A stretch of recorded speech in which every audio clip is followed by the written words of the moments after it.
Bonsoir. La pandémie de Covid-19 s'étend toujours davantage puisque ce soir, 185 pays sont touchés, avec le Yémen en plus. Près de 1 623 000 personnes sont des cas confirmés d'infection à Covid-19. Nous déplorons plus de 97 500 décès, mais il faut rappeler, et c'est important, que plus de 365 000 personnes sont considérées comme guéries. Les États-Unis sont le pays le plus touché, avec plus de 467 000 cas et plus de 16 700 décès. L'Europe reste l'épicentre de la pandémie, avec plus de 765 000 cas et 74 000 décès. L'Espagne observe un plateau, avec 157 000 cas et près de 15 900 morts. En Italie, l'épidémie poursuit une très lente régression, avec plus de 143 000 cas et près de 18 300 décès. En France, nous sommes face à une épidémie massive, meurtrière, qui atteint un niveau inégalé. 90 676 cas confirmés ont été recensés par Santé publique France, soit 4 342 cas de plus qu'hier. Depuis le début de l'épidémie, depuis le 1er mars, on note 65 420 hospitalisations, ce qui vous confirme le poids considérable de cette épidémie pour nos établissements de santé et surtout pour nos professionnels de santé qui travaillent sans relâche, nuit et jour, 100 jours désormais, après la première alerte. Sur les 1148 établissements de santé qui prennent en charge les malades de Covid, nous avons les informations suivantes. 31 267 personnes sont hospitalisées actuellement pour une infection Covid-19.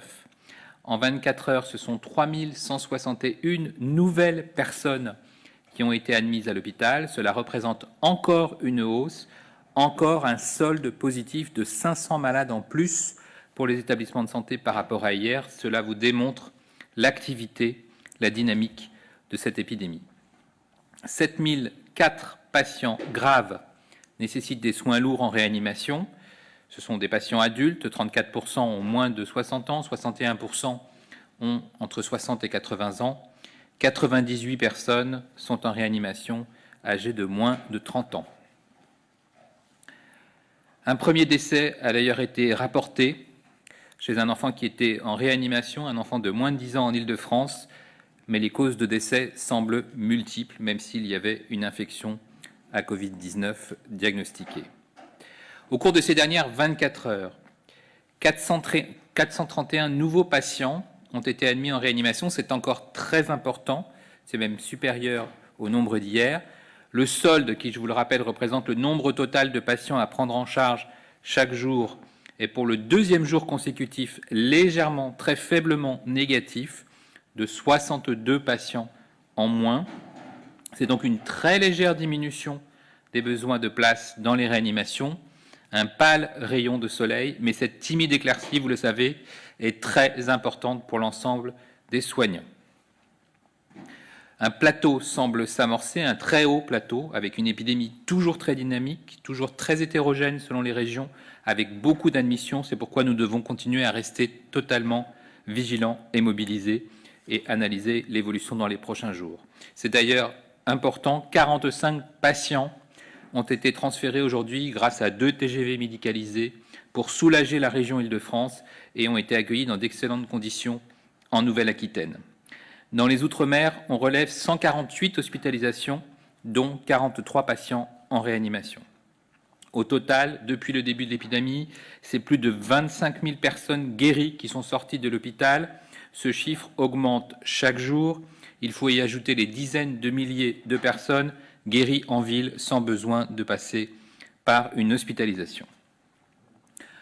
En ce qui concerne la surveillance syndromique en population, les services d'urgence ont accueilli 2407 passages hier pour suspicion d'infection Covid-19. À la suite de la prise en charge aux urgences, 40% des patients ont été hospitalisés et 2,5% directement pris en charge en réanimation. C'est un nombre un peu plus faible qu'hier, puisque nous avions 2600 passages, nous sommes passés à 2400. En ce qui concerne l'activité de SOS Médecins, 690 interventions hier ont été motivées pour une suspicion de Covid-19. C'est aussi un chiffre inférieur au chiffre de 783 interventions pour la journée de jeudi, et cela représente 14% de l'activité totale. Le dispositif de signalement dans les établissements sociaux et médico-sociaux est en place depuis le 28 mars. Il continue à monter en charge.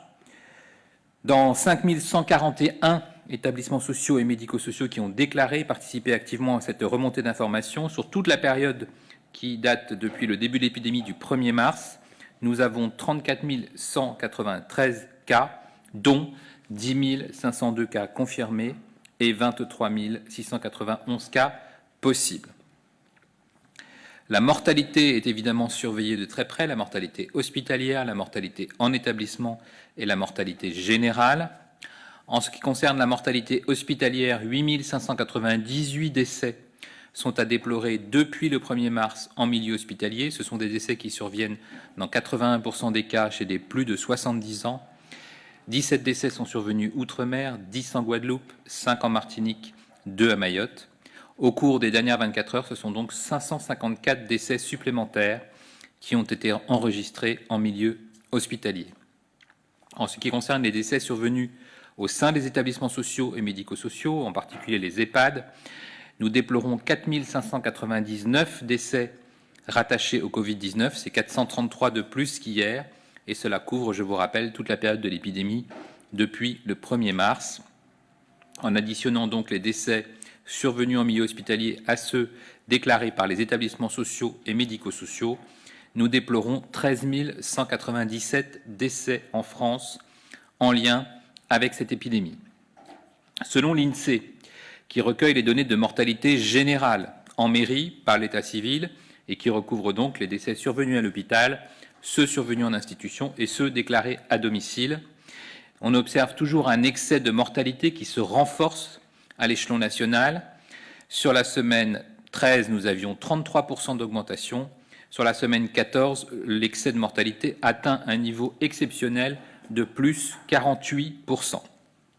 À l'échelon régional, en semaine 14, l'excès de mortalité est désormais observé dans 10 régions: Île-de-France, Grand Est, Bourgogne-Franche-Comté, Auvergne-Rhône-Alpes, Hauts-de-France, Centre-Val de Loire, Pays de la Loire, Normandie, Occitanie et Corse. À l'échelon départemental, 40 départements présentent un excès de mortalité au cours de la semaine 14, dont 7 présentent un niveau totalement exceptionnel: le Haut-Rhin, la Moselle, Paris, la Seine-Saint-Denis, les Hauts-de-Seine, le Val-de-Marne et le Val d'Oise. Ce n'est qu'ensemble que nous vaincrons ce virus, cette maladie, cette épidémie. Vous le savez, je le redis ce soir, rester à la maison, c'est agir contre le virus, c'est agir contre les formes graves de la maladie, c'est sauver des vies, tout simplement. Nous constatons depuis quelques jours les premiers impacts du confinement. Un ralentissement très léger de l'épidémie, et c'est grâce à la mobilisation extraordinaire des soignants, bien sûr, mais également à votre mobilisation, à vous qui respectez les mesures barrières, la distanciation physique, la distanciation sociale, la réduction des contacts. Je vous remercie toutes et tous et vous invite à continuer à vous protéger et à protéger vos proches, en particulier les plus fragiles d'entre nous et nos aînés. Il est indispensable de poursuivre le confinement, les gestes barrières, la distanciation physique au moins d'1 mètre et la réduction volontaire et massive des contacts. Surtout à l'approche de ce week-end de fête, qui est habituellement synonyme de regroupement familial, de vacances, de déplacements, de moments conviviaux, ce n'est qu'en restant chez vous que vous agirez contre le virus, ce n'est qu'en restant tous chez nous que nous sortirons victorieux de cette pandémie. Restez à la maison, c'est ce que l'on vous demande jour après jour pour lutter contre la propagation du virus. J'ai bien conscience que cela suppose de réinventer une manière de vivre au quotidien qui peut provoquer de l'inquiétude, du stress, de l'anxiété. Ces troubles sont bien connus des scientifiques, des médecins. Ils sont liés à la fois à la situation épidémique, à la peur de la maladie pour soi, pour son entourage, pour ses enfants, pour ses proches, aux conditions de vie en période de confinement, à l'isolement social. Notre priorité est de veiller au maintien de la bonne santé mentale de la population et de prévenir au mieux le développement de ces troubles. Si vous vous trouvez en difficulté, parlez-en à votre médecin, appelez-le, il saura vous conseiller et vous aider en ces temps difficiles. Une page ressources sur le site de Santé publique France recense l'ensemble des adresses et sites internet utiles à cet égard. Enfin, je vous le rappelle, le numéro vert, le 0800 130 000, est à votre disposition pour vous orienter vers un appui psychologique et d'écoute, ainsi que pour toutes vos questions générales sur le coronavirus. De jour comme de nuit, des professionnels vous apportent un soutien, une aide et des conseils. Ce numéro est ouvert à tous et également aux professionnels de santé, aux personnels soignants que nous devons continuer à soutenir en cette période si difficile pour eux. Je voudrais aussi profiter du point de ce soir pour rappeler que le Covid-19 n'est pas la seule maladie, n'est pas la seule cause de décès sur notre territoire national. La continuité des soins pour toutes et tous, et notamment pour nos sujets les plus fragiles, pour toutes les personnes atteintes de pathologies chroniques qui ont un traitement lourd, pour les personnes âgées, tous ces soins sont indispensables. Le confinement a été mis en place pour limiter la propagation du virus, pendant que le personnel de soignants totalement mobilisé lutte en première ligne, heure après heure, pour soigner nos malades. Cependant, le confinement ne doit pas vous empêcher de poursuivre vos soins. Si les soins non urgents, les interventions non urgentes ont été déprogrammées, il demeure indispensable de se faire suivre pour une maladie chronique ou de se rendre aux urgences s'il y a une urgence vitale, si c'est nécessaire. Je le répète ce soir, appelez le service qui vous suit d'habitude, appelez votre médecin qui a l'habitude de vous suivre aussi, allez à la séance de dialyse, appelez le 15 si vous ressentez une douleur thoracique, si vous suspectez un accident vasculaire cérébral chez un de vos proches, ou pour toute situation de détresse vitale ou de réelle urgence médicale. Les médecins et les hôpitaux sont là pour vous accueillir, pour vous prendre en charge, dans le plus strict respect des règles d'hygiène. Dans les situations où un déplacement n'est pas indispensable ou n'est pas nécessaire ou n'est pas souhaitable, je vous rappelle l'existence des outils de téléconsultation.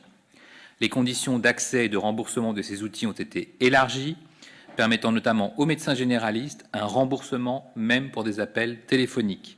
Ces mesures doivent permettre la continuité de leur activité et un maintien de la prise en charge des soins de leurs patients. Les médecins sont donc encouragés à appeler leurs patients les plus fragiles, leurs patients les plus âgés, leurs patients les plus isolés. Et vous, qui êtes fragiles, isolés et qui avez besoin d'un suivi médical, n'hésitez pas non plus à appeler votre médecin traitant ou le service hospitalier qui a l'habitude de vous suivre.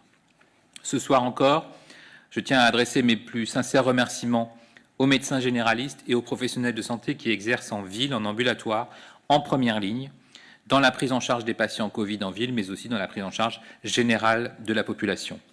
Votre mobilisation est remarquable, notamment en lien avec les communautés professionnelles territoriales de santé, et le restera dans les semaines à venir pour continuer la prise en charge de tous les patients, ceux atteints par le Covid, comme ceux qui ne le sont pas et qui ont besoin, je le répète, de soins réguliers et de soins de haut niveau. Je vous remercie.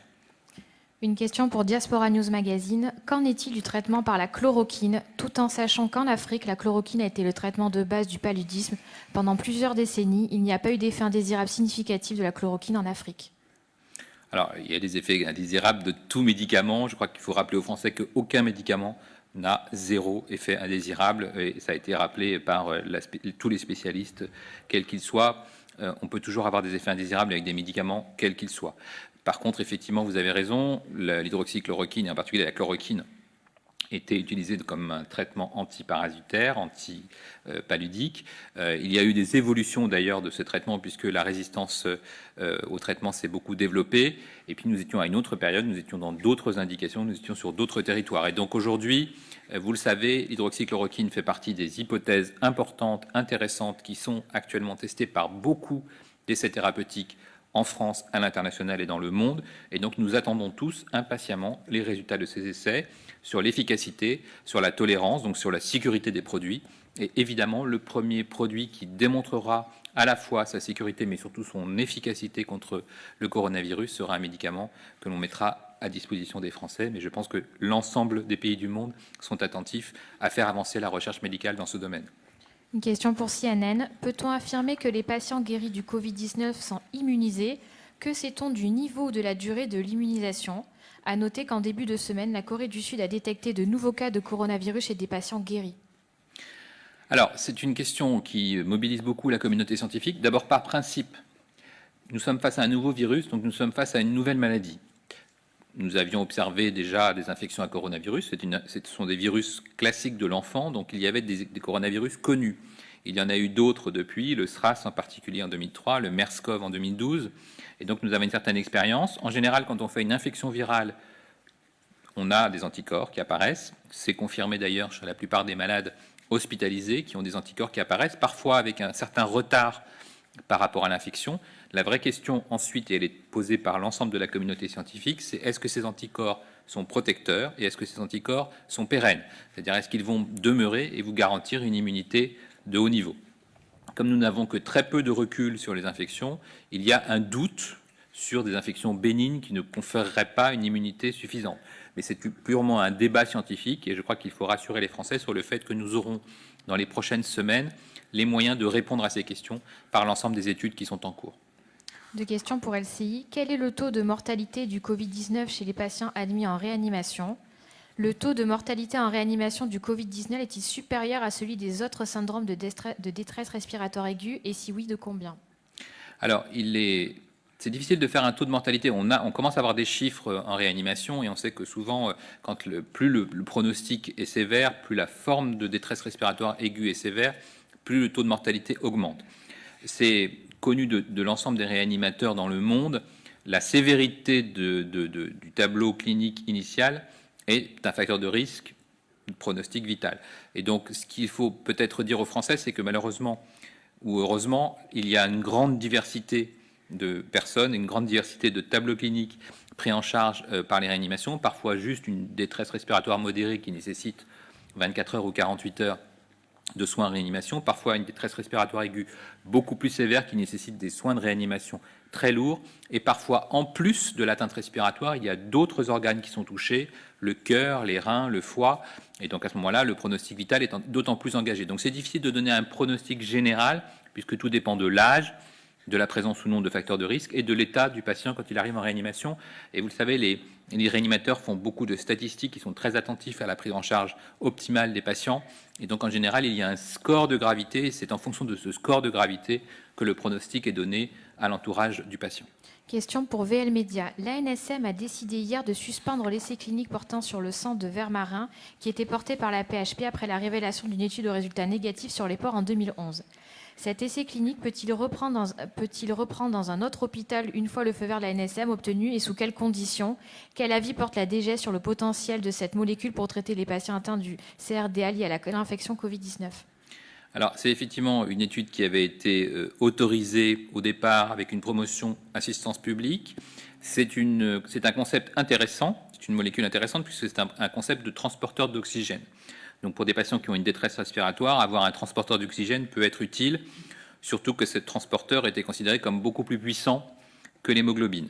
Il y a toujours en France, quand on propose une réglementation qui implique des personnes humaines, des patients, deux obligations d'autorisation.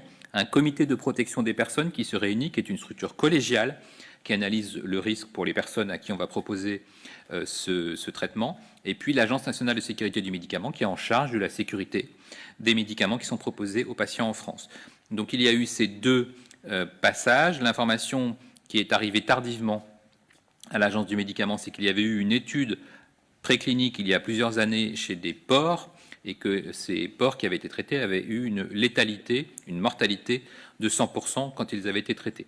C'était une information dont ne disposait pas l'agence, donc elle a repris son autorisation, elle a suspendu son autorisation, le temps d'examiner tous les éléments nouveaux qui lui étaient soumis, et c'est à ce moment-là uniquement qu'elle pourra prendre la décision de reprendre ou non l'étude. Une question pour l'APM. Les recommandations HAS demandées en urgence la semaine dernière sur l'allongement du délai de l'IVG étaient annoncées pour cette semaine. Pourtant, nous sommes vendredi. Sont-elles prêtes? Est-ce que vous allez mettre en place un allongement, de même pour la réalisation de consultations nécessaires aux IVG médicamenteuses sous forme de téléconsultation? À quand les textes au JO? Alors c'est un sujet très important pour les femmes, donc nous sommes évidemment très attentifs à la santé des femmes. Nous avons cette décision effectivement d'allonger l'IVG médicamenteuse en ville de 7 semaines d'aménorrhée à 9 semaines, de permettre aussi aux femmes de bénéficier de la téléconsultation, ce qui permettrait que l'ordonnance soit directement adressée en pharmacie pour qu'elles puissent directement récupérer le traitement en pharmacie. Et donc la publication du texte est imminente.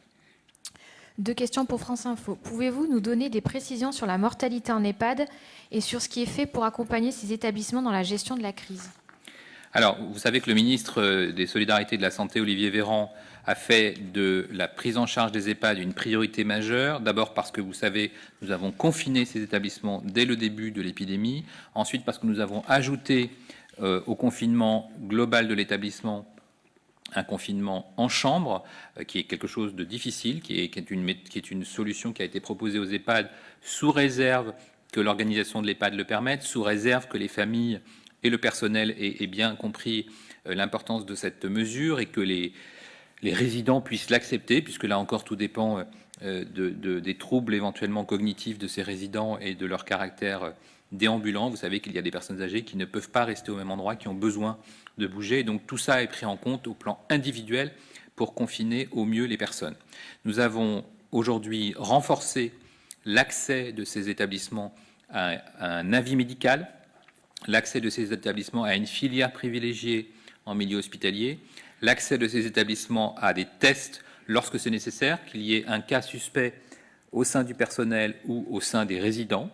Et puis nous les aidons ensuite en termes de renfort, en termes de volontaires, en termes de réserve sanitaire pour permettre la prise en charge optimale des résidents dans cette période qui est particulièrement difficile pour tous les résidents.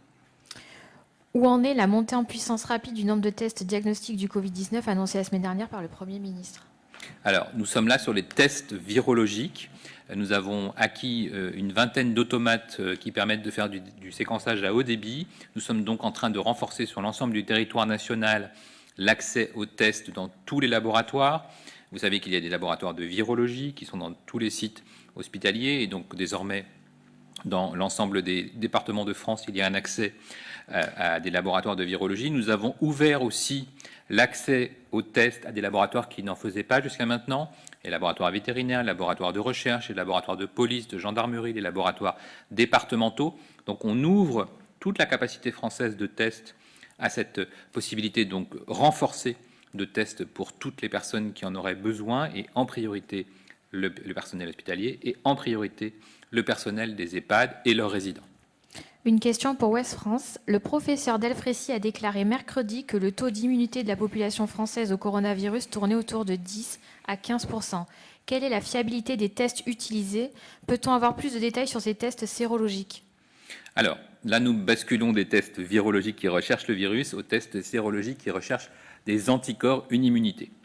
Première difficulté, ce n'est pas tellement la qualité du test, c'est le fait, comme je vous l'ai dit, qu'après une infection, il faut attendre au moins 2 voire 3 semaines pour que les anticorps montent en population. Donc faire des tests sérologiques pendant que vous êtes malade n'a pas de sens. Donc il faut attendre que les gens soient guéris, soient rentrés à la maison et puissent développer des anticorps. Ensuite, il faut qu'on ait accès à ces sérologies. Il y a beaucoup de fabricants de tests et nous sommes en train de les homologuer, de vérifier la qualité du test et ensuite de donner accès aux laboratoires, en particulier les laboratoires d'analyse, à ces tests qui sont soit des tests classiques que les Français connaissent et qui nécessitent une prise de sang, soit des tests rapides qui sont faits avec une piqûre au bout du doigt et qui vous donnent un résultat beaucoup plus rapide. Donc nous avons la capacité en France de faire des études de séroprévalence, c'est-à-dire de voir quelle est la part de la population qui est immunisée. Comme je vous l'ai dit, il y a des études en cours de séroprévalence, parfois grâce à l'établissement français du sang sur des donneurs de sang, qui sont plutôt des personnes très protégés de la maladie, puisqu'ils font très attention à ne pas être malades, puisque sinon ils ne donnent pas leur sang, mais aussi sur des personnes très exposées, par exemple des volontaires professionnels des hôpitaux d'Alsace, qui ont demandé à bénéficier de ce type de test pour savoir quel était leur niveau d'immunité. Donc nous avons de plus en plus de résultats en population, et nous allons estimer, grâce aux modélisations, grâce à la mobilisation des épidémiologistes, quel est le niveau moyen d'immunité en France, en sachant qu'il est possible qu'il y ait des différences importantes entre régions, puisque les Français le constatent jour après jour, des régions sont beaucoup plus touchées que d'autres, avec un gradient qu'on voit bien de nord-est au sud-ouest. Les 10 régions que j'ai citées en termes de mortalité sont les 10 régions où le virus a le plus circulé en France avant ce confinement. 2 questions pour Médicite. Des chercheurs américains testent l'oxyde nitrique contre l'insuffisance pulmonaire sévère. Des tests cliniques sont-ils prévus ou en cours en France? Alors, ce sont des techniques qui sont utilisées en réanimation, et effectivement, les réanimateurs français échangent avec les réanimateurs internationaux, que ce soit les Américains ou d'autres collègues européens, pour tester tous les moyens d'aider des patients en détresse respiratoire aiguë à passer ce cap. Une équipe de l'Université de Toronto estime que la distanciation sociale devrait continuer au moins 2 ans. Cela pourrait-il être le cas en France? Alors, je ne donne aucun pronostic sur la durée nécessaire à cette mesure. Je pense que, par contre, ce qu'il est important de dire, c'est que tant que le virus circule, tant que l'épidémie n'est pas terminée, tant que nous n'avons pas une immunité collective importante ou que nous n'avons pas de vaccin, il faudra effectivement conserver un certain nombre d'habitudes que nous avons prises. Les gestes barrières seront toujours utiles, la distanciation physique sera toujours une bonne pratique, et la réduction des contacts non indispensables. On voit bien qu'aujourd'hui, on a appris à télétravailler, on a appris à être moins rassemblés dans des réunions, à faire attention un petit peu au nombre de personnes dans une salle, et ce sont des bonnes pratiques qu'il faudra probablement encourager pendant les prochaines semaines.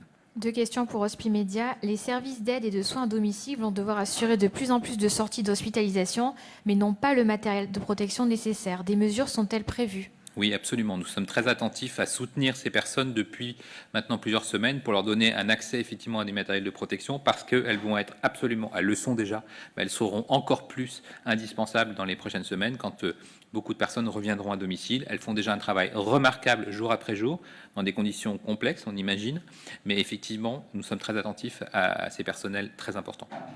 Si les craintes d'une recrudescence de l'épidémie se confirment après ce week-end, quelles seront les mesures envisagées? Alors, il n'y a pas de raison d'avoir une recrudescence de l'épidémie, parce que nous observons et nous remercions les Françaises et les Français de leur bon respect du confinement. Et le confinement, quand il est respecté, a un impact très positif sur l'épidémie. Je vous remercie, c'était les dernières Merci questions.